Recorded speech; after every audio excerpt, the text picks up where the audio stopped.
The day we took our family photo, my wife high-fived our daughter for calling me a loser. 6 weeks later, I walked out and took everything with me, including the truth. Jason Whitman tugged at his tie, trying to straighten it as the family photographer arranged everyone into place. For the past 15 years, the Whitman family portrait had been a symbol of unity and joy. But today it felt more like a staged performance, a hollow routine meant to preserve the illusion of a life that no longer existed. At 52, Jason had built Whitman Home Security from the ground up, transforming it into a respected regional company. His firm safeguarded thousands of homes across 3 counties, yet the one place he failed to keep secure was his own home. "Let's close that gap just a bit," the photographer instructed. "Mrs. Whitman, can you lean in toward your husband?" Karen Whitman, now 48, hesitated before inching closer. She moved just enough to appear cooperative, careful not to let her arm brush against Jason's. Beside her stood their 17-year-old daughter, Emily, eyes glued to her phone screen, fingers moving rapidly. The emotional space between them had been widening for a long time, not suddenly but gradually, like a slow leak Jason had refused to see. He kept telling himself that hard work would fix it, that providing everything they needed would be enough. He gave them the big colonial house, the luxury SUVs, private school tuition for Emily, and the country club membership Karen had insisted on. All he ever asked in return was trust. But that was before everything shattered 6 weeks ago. Before he stumbled across those text messages on Karen's phone. Before he brought in Frank Delaney, once an employee now a private investigator, to start digging. That was before he learned about Garrett Stone, the 45-year-old tennis coach from the club, the man who had been secretly involved with Karen for a year. "Big smiles, everyone," the photographer chirped. Jason tried to stretch his lips into something that resembled happiness. From the corner of his eye, he saw Emily tapping away at her phone again. Moments later, a buzz vibrated in his pocket. His hand reflexively went to his phone. "Dad, really?" Emily sighed, her tone sharp. "Can't you just not check it for 5 minutes?" "Yeah, sorry," Jason mumbled, slipping the phone back without looking. Still, Jason couldn't help but glance at the screen. And when he did, a chill crept through his entire body. It was a message from Emily. "You're pathetic. Mom should have left you years ago for someone better." He slowly looked up from the phone, locking eyes with his daughter. She wasn't remorseful. In fact, she was smirking. Jason turned the screen toward Karen, hoping for, what? Denial? Disbelief? Instead, she glanced at the message, then looked at Emily and casually gave her a high five. "She's got a point," Karen said, her smile sharpening into something vicious. "I settled. You were never enough." The photographer, blissfully unaware of the emotional explosion playing out in front of his lens, kept clicking. "Great energy, everyone. Just a few more shots." Jason felt something crack deep inside, not his heart, that had already been slowly fracturing for months, but the final sliver of composure he'd been clinging to. Calmly, he reached into his pocket and pulled out his house keys. He walked over to a small decorative table nearby and gently placed them down. "What are you doing?" Karen's voice wavered for the first time, her smile flickering. "What I should have done a long time ago," Jason said softly. Then, without another word, he turned and walked away. The photographer stammered, confused, and Karen's voice rose behind him, suddenly urgent, calling his name. But Jason didn't stop. Back in his car, he pulled out the backup phone, the one Karen and Emily didn't know existed, and dialed. "Lydia, it's time. Go ahead with Plan A." 3 hours later, Jason sat in a modest suite at the Oak Ridge Hotel, reviewing legal papers spread out across the desk. His main phone began to buzz nonstop. Karen. Then Emily. Then Karen again. He let it go on until the 7th call, then turned the phone face down and went back to his work. By morning there were 73 missed calls. At exactly 8 a.m. Lydia Thomas stepped onto the front porch of the Whitman residence. Her navy blue suit was sharp, her expression even sharper. She'd been the family attorney for 15 years, and aside from Frank, she was the only person Jason had confided in about what he'd uncovered, and what he intended to do about it. Karen opened the door, wrapped in a silk robe, her face drawn and pale, the weight of a sleepless night etched into her features. "Lydia? What are you doing here?" Karen asked, her voice sharp with confusion. "Is Jason with you?" "I'd like to come inside if that's all right," Lydia responded calmly, her tone all business. "There are some important matters we need to address." Karen hesitated but stepped aside. As Lydia walked through the entryway, she glanced toward the kitchen where Emily sat in her pajamas, perched at the island and still buried in her phone. She barely acknowledged Lydia's presence. Once they were seated in the living room, Karen's nerves got the better of her. "Where is my husband?" she demanded. "Mr. Whitman is safe," Lydia replied, setting her briefcase on the coffee table and opening it with practiced precision. "And he's officially retained me to represent him in the events that are now unfolding." Karen's brow furrowed. "What's going on?" "Before we go any further," Lydia said evenly, "I need to let you know that this conversation is being recorded, in accordance with legal protocol." Karen's voice instantly rose. "Recorded? Are you serious right now? What is this?" "3 months ago, Jason asked me to draft a contingency plan in the event of a divorce," Lydia explained, pulling out a thick folder. "1 month ago he instructed me to put that plan into effect." She laid the folder open on the table. "As of 6 p.m. yesterday, all joint financial accounts have been frozen. Jason has filed for divorce on the grounds of infidelity." The blood drained from Karen's face. "This is absurd. He can't just." "He can," Lydia cut in firmly. "And he already has." She pulled out another set of documents. "Additionally, he has collected substantial evidence of your affair with Mr. Garrett Stone, including photographs, surveillance footage, and hotel invoices that cover the past 12 months. Across the room, Emily's head jerked up. "Mom? What is she talking about?" Karen shot her daughter a glare, cold and biting. "It's nothing. Go upstairs." But Lydia shook her head. "Actually, Emily should hear this part. It directly involves her." She produced yet another document from the briefcase. "Jason has also filed a petition regarding parental alienation. He's provided evidence that demonstrates you've made repeated efforts to turn Emily against him, including encouraging and participating in hostile, demeaning messages sent to her father." Emily's phone slipped from her hands and clattered onto the tile floor. What does that mean?" she asked, her voice shaking. "It means," Lydia said calmly, "that the court will be presented with substantial evidence, including text messages, audio recordings and witness testimonies, proving that your mother intentionally manipulated your relationship with your father." "That's outrageous." Karen snapped. "Jason couldn't possibly." "The home security system," Lydia interrupted, one brow arching. "The one your husband personally designed and installed, throughout this house. Microphones and cameras in every room except the bathrooms. It's been recording for 6 months now." Suddenly the room fell into a stunned silence. Both Karen and Emily looked as if the floor had disappeared beneath them. "That's illegal," Karen murmured. "Not when the property is owned solely by Mr. Whitman," Lydia responded crisply. "And not when the surveillance was activated by pre-programmed security triggers, specific phrases that he flagged. Words like Garrett, your father, and, interestingly, loser." Then Lydia turned toward Emily. "Did you know your mother has been quietly draining your college savings to fund luxury getaways with Mr. Stone?" she asked. "Or that she intended to leave your father the moment you graduated, walking away with half of everything he's worked for?" Emily stared at her mother, wide-eyed. Is that true?" Before Karen could speak, Lydia went on. "There's more. Mr. Stone has been recording your encounters, Mrs. Whitman. Jason found an entire stash of those videos stored in Garrett's cloud account." Karen's voice came out as a whisper. He found what?" "Mr. Stone wasn't keeping them private," Lydia added. "He's been sharing them with others. Jason uncovered this during his investigation. And while he has no interest in making any of it public, he is prepared to use it if necessary." Lydia's voice softened, but only slightly. "He's offering a quiet resolution.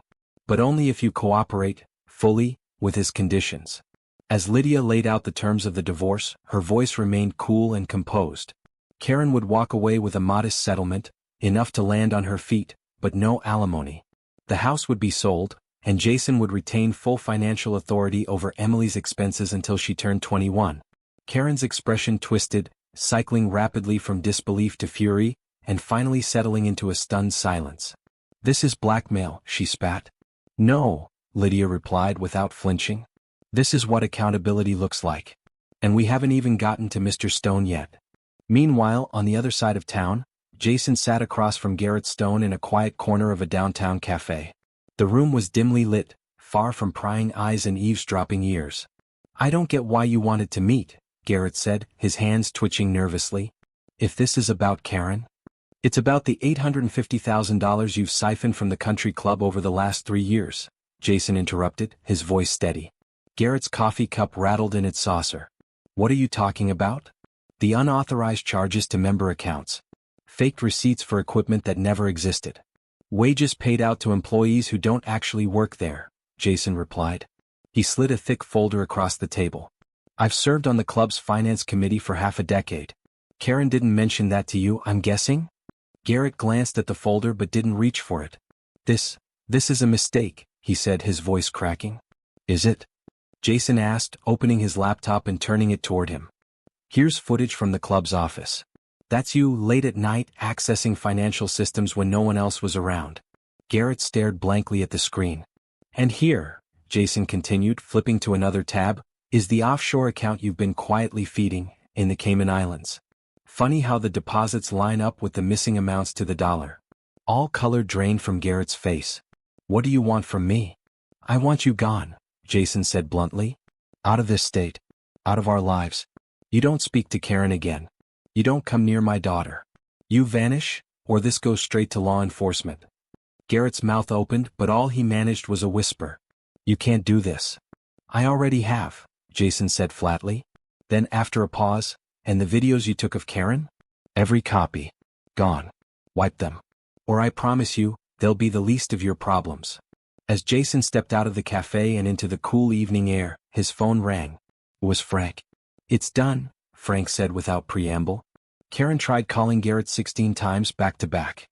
His phone's been off the whole time. Jason said nothing, just listened. And you were right. The minute Lydia left, she rushed to the bank.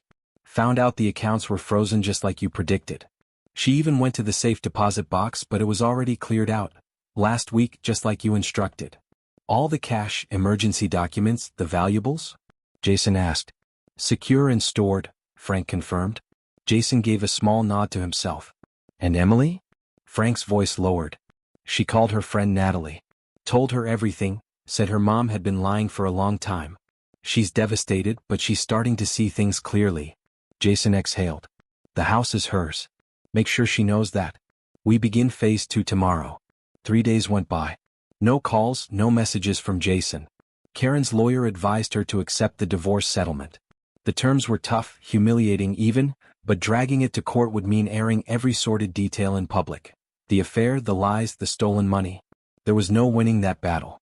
Reluctantly, she agreed, but demanded a face-to-face meeting. They met in Lydia's office. Both attorneys present, the air thick with tension. Karen looked thinner, her luxury wardrobe now ill-fitting, her face aged by stress and sleepless nights.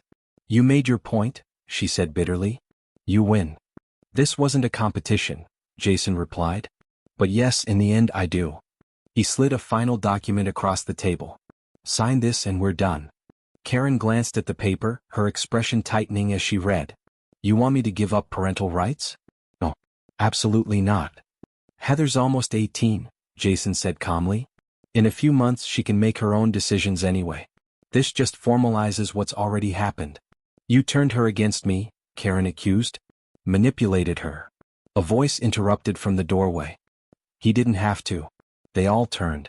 Emily stood there, Frank beside her for support. Her eyes were rimmed red, but her voice was steady. I saw the videos, Mom, she said quietly. I know the truth now.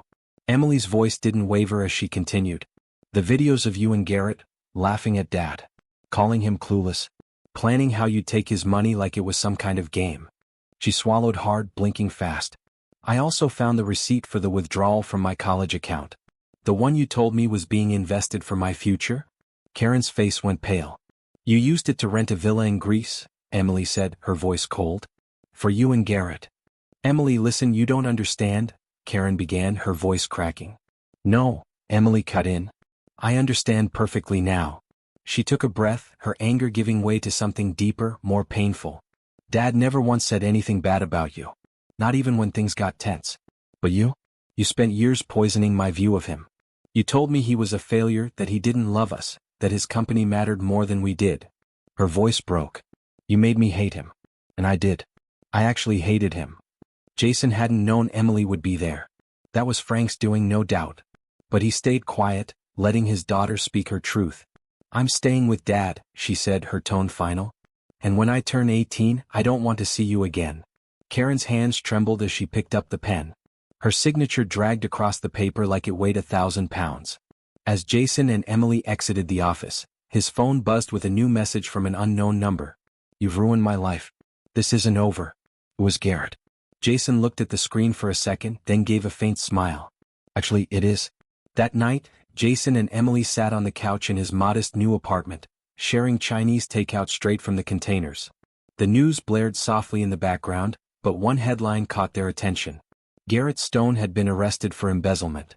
The reporter detailed anonymous tips sent to both the IRS and local law enforcement, along with a meticulous folder of evidence, bank statements, audit trails, account logs, all pointing to years of fraud.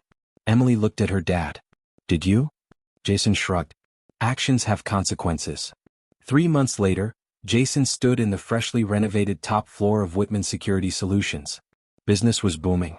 They had just acquired 2 rival companies, whose owners had abruptly decided to sell after learning that their own networks had been mysteriously compromised. A soft knock broke the silence. It was Frank, standing in the doorway with his usual calm expression. "Just got an update," Frank said as he stepped back into the office. "Karen's condo is going into foreclosure. Looks like Garrett's legal fees bled them dry." Jason didn't flinch. "That's not our problem." Frank gave a small nod. "And the new house?" "Closing next week," Jason replied. "Emily's already picking out colors for her room. She loves it." As Frank headed out, Jason's phone buzzed. A message from Emily. "Scholarship interview went really well. The professor said my essay on rebuilding trust was the best she's read in years. Love you, Dad." Jason stared at the screen for a long moment, then smiled, not the tight, guarded smile he'd worn for months, but something real. Something earned. On his desk sat the family portrait from that unforgettable day. Only it looked different now. Where Karen had once stood, there was nothing but a tasteful void. Professionally edited out, like a shadow that no longer needed to linger. It was just Jason and Emily now. Father and daughter. He had lost a wife. But he had gained something far more precious. His daughter's love and his own peace of mind. More than anything, Jason had reclaimed his self-respect. He had walked away from that broken picture not as someone defeated, but as a man who had finally recognized his value, and taken back what was his with unwavering resolve. Some might say he was cold. That he was calculating. But Jason Whitman didn't see it that way. He called it justice. The new house was everything Emily had hoped for. Bright, peaceful, nestled on a quiet cul-de-sac far from the echoes of their old life. Jason had chosen it for its simplicity, a clean slate. He still woke up sometimes expecting the stress to settle back on his shoulders like it used to, but each morning it didn't. Emily had just graduated. Her scholarship was confirmed.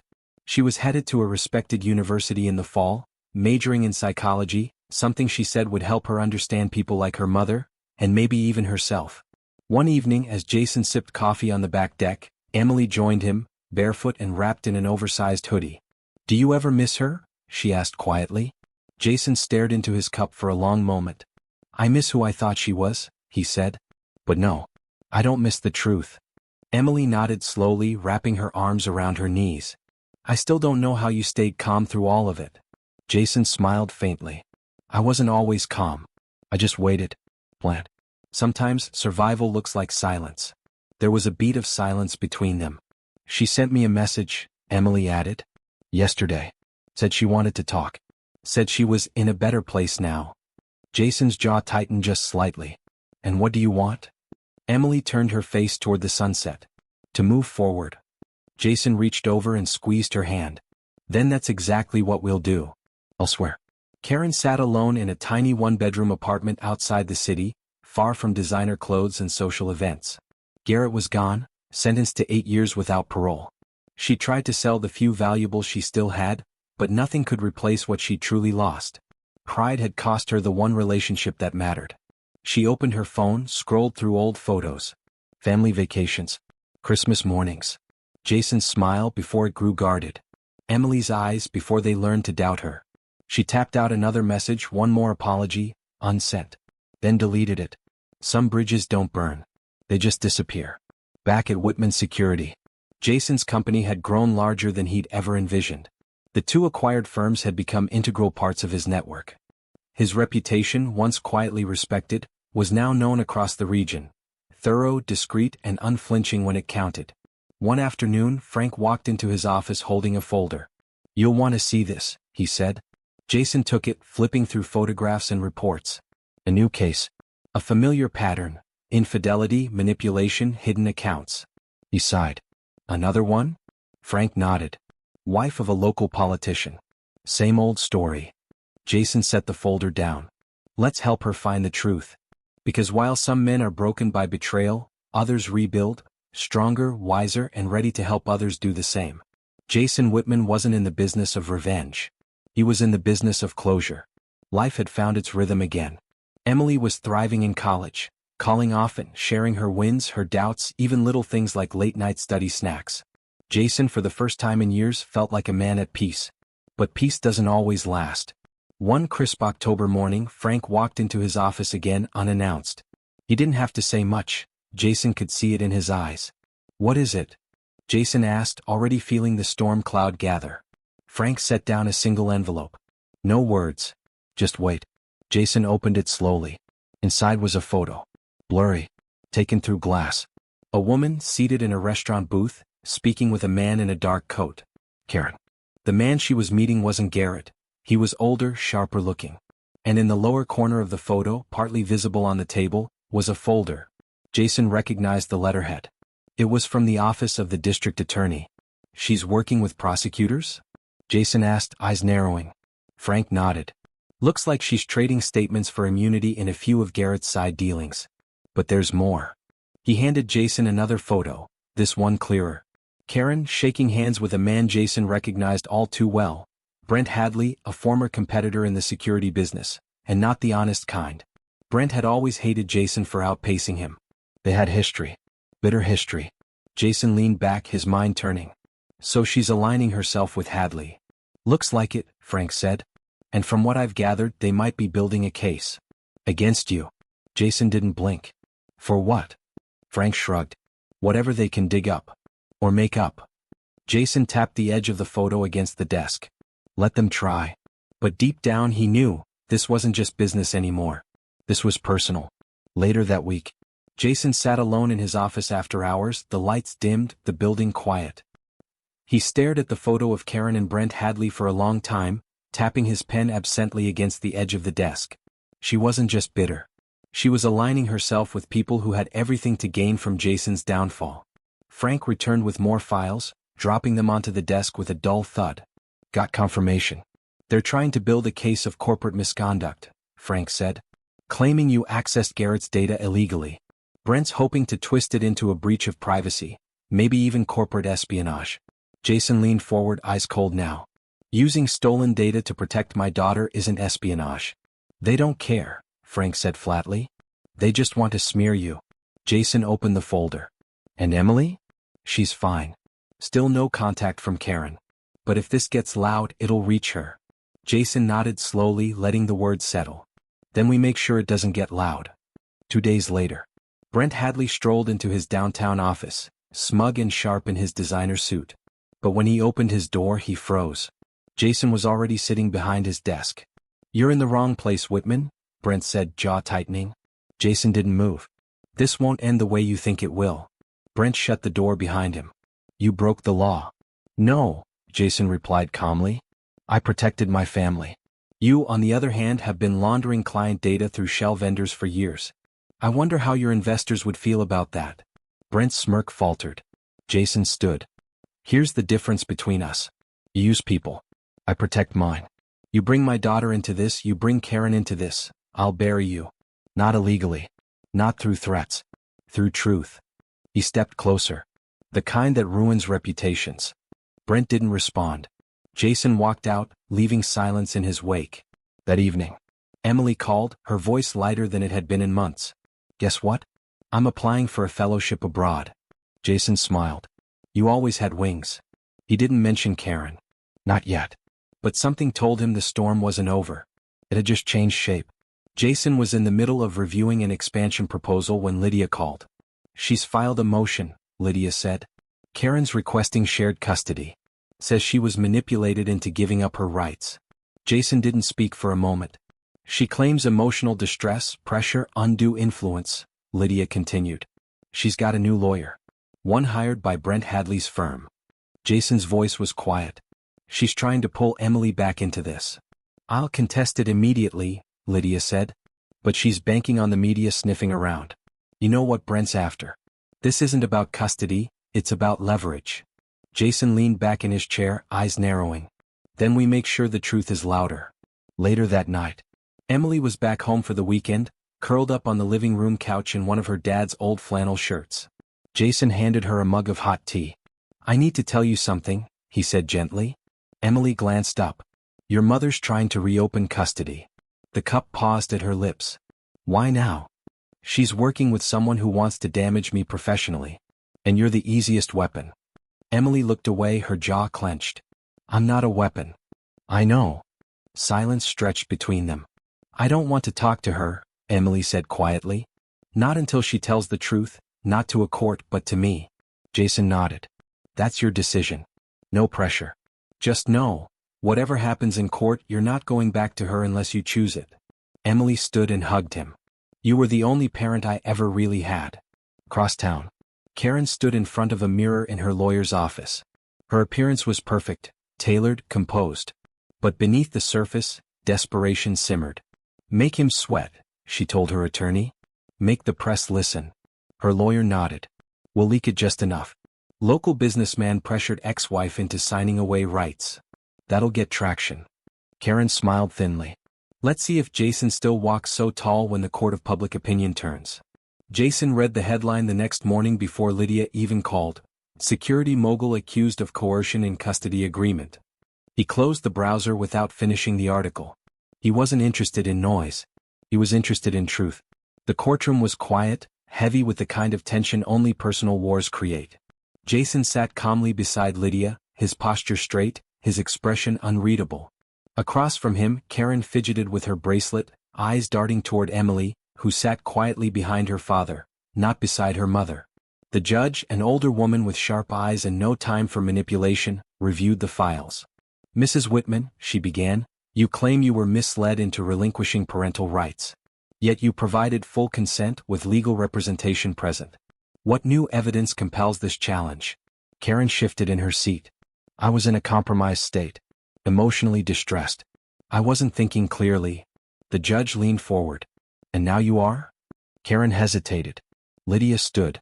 Your Honor, we have over 24 digital correspondences from the past 6 months, from Mrs. Whitman to third parties, describing her plans to regain custody not for emotional reasons, but to influence public perception and gain leverage over Mr. Whitman's business. The judge raised an eyebrow. Jason didn't move. Then, without being prompted, Emily stood. I'd like to speak. The courtroom held its breath. I'm 17, she said, voice steady. And in 5 months I'll be legally free to choose who I live with. But I already chose. She looked at Karen. You used me. Lied to me. Made me hate the one parent who never stopped protecting me. Karen opened her mouth, but no words came. Emily turned to the judge. This isn't about custody. This is about control. And I'm done being part of her game. The judge looked down at her notes, then back up. Petition denied, she said simply. 1 month later. Karen had disappeared from the public eye. Brent Hadley's firm had gone silent after anonymous leaks exposed his firm's shady practices. Documents the media said came from an internal whistleblower. No one ever traced them back to Jason. Whitman Security Solutions thrived, more trusted than ever.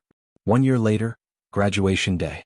Emily stood on stage, diploma in hand, smiling into the crowd. Jason stood, clapping with quiet pride. She had done it. They had done it, climbed out of the wreckage of betrayal and built something whole again. Later that night, back at home, she handed him a framed photo. It was their edited portrait, just the two of them. But now it was in color, no longer sepia-toned like the one that used to sit on his desk. A symbol not of what was lost, but of what had endured. You kept me safe, she said. Now it's my turn to keep us proud. Jason smiled, genuine and full, the kind that didn't come from victory, but from peace. Epilogue. Some said Jason Whitman was ruthless. But those who knew the truth saw something else. A man who lost everything, and still chose to build. Who faced betrayal and answered not with rage but with resolve. A father who reclaimed his daughter, and in doing so reclaimed himself. Justice wasn't always served in courtrooms. Sometimes it was handed down in quiet moments. In trust restored. In truth remembered. This was one of those times.